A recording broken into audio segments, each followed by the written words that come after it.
Daniel Bushell, why is the US government preparing for civil war coming up? Large sections of the US prepare for armed revolution. Hollow points of the DHS. And that virus on your computer. The Army now links to systematic covert operations on anyone who criticizes multinationals.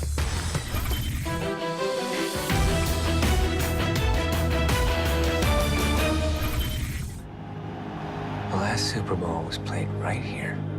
We're here for drone repair. Declared martial law. Daddy, what's martial law? This summer's apocalypse movies tap current fears, notes Elysium director Neil Blomkamp. His new blockbuster shows America as a third world state. He says this isn't science fiction. This is today. This is now.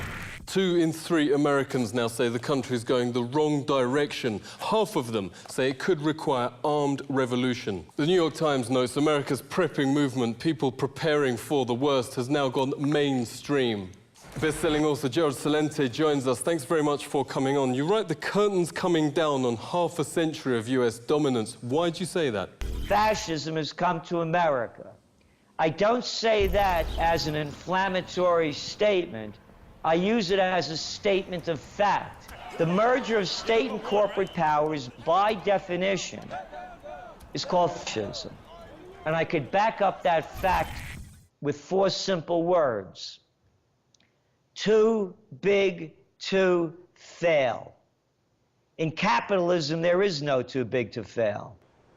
So it's been a corporate takeover, a military-industrial complex so big that if you just take out one underpinning of a too big to fail, the entire system collapses. They essentially called martial law a state of siege in Boston, magnified that in a couple of cities going on at the same time.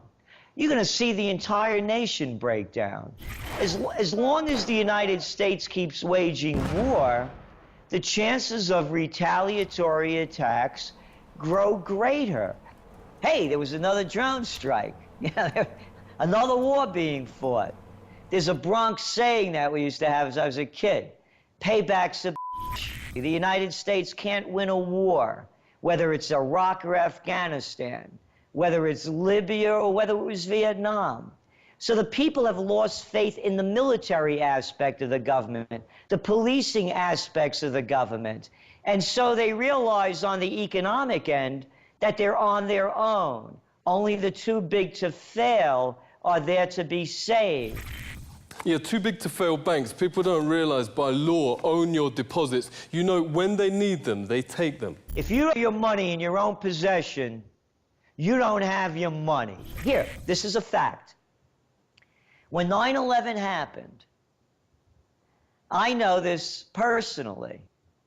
I tried to get my money out of certificates of deposit, CDs.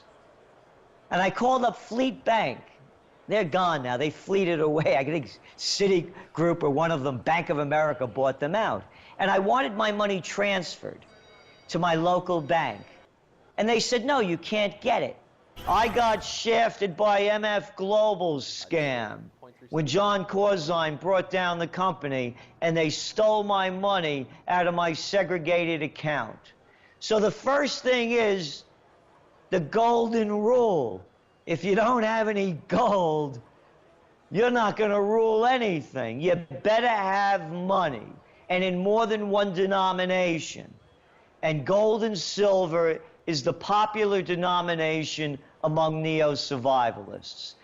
If you were a Greek Cypriot and they closed the banks for what, almost 2 weeks, don't you wish you had some gold and silver to buy what you needed?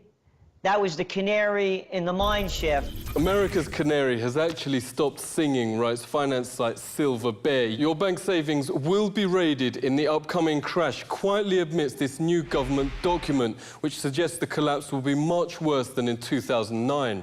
New rules by the Federal Deposit Insurance Corporation reveals, quote, returning the sound operations of the globally active, systemically important financial institutions, that's the too big to fail banks, will be provided by converting unsecured debt from creditors. Converting unsecured debt is finance speak for taking regular savings. All this leaves Americans, warns former Wall Street banker Eve Smith, worse off than Cyprus.